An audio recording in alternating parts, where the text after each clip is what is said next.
Hey guys, I want to talk about the recent dispute Sargon of Akkad and Thunderfoot have been having.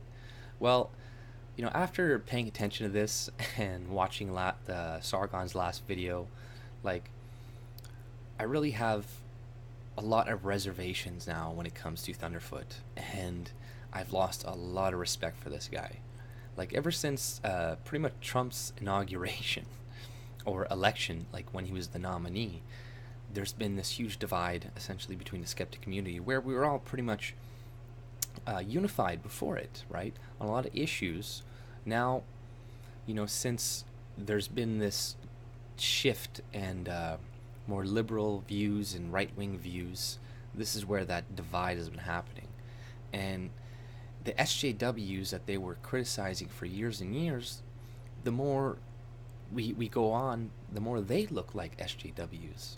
Like, at one point, Thunderfoot, was talking about freedom of speech and how far it should really go. And pretty much insinuating, putting restrictions on it. Now, you do a lot of great stuff for science, Sargon, and Thunderfoot. You do a lot of great things, and you expose a lot of stuff. And you should stick to that. You should not really talk about political issues anymore. Like, you are compromised by the government. A lot of the money that scientists do get, a lot of the grants that they do get, are from the government, right?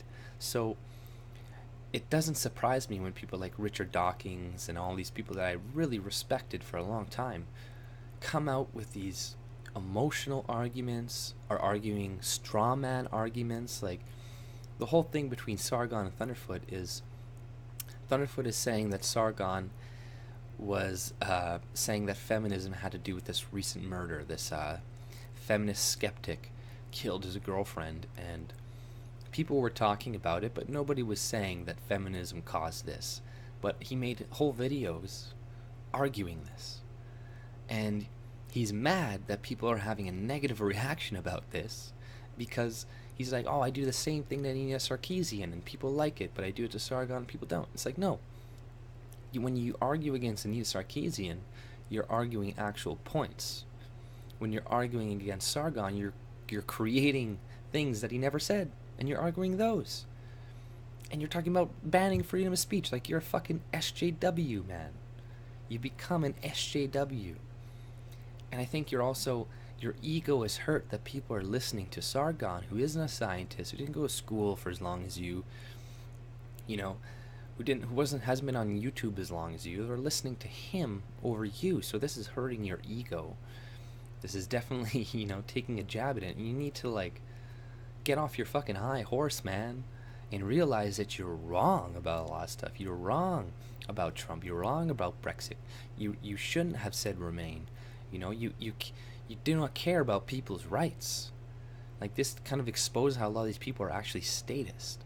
Like, they believe that, hey, you're all dumb, that they should be the ones pretty much deciding where the money should go, and all the dumb idiots on the bottom shouldn't really have a say. Like, this is what they pretty much believe. Now, this is why smaller governments and these things are essential, because we cannot keep giving power to these intellectuals who think they know what's right for us. That we know what's right for us. People in communities know where the money should be spent, right?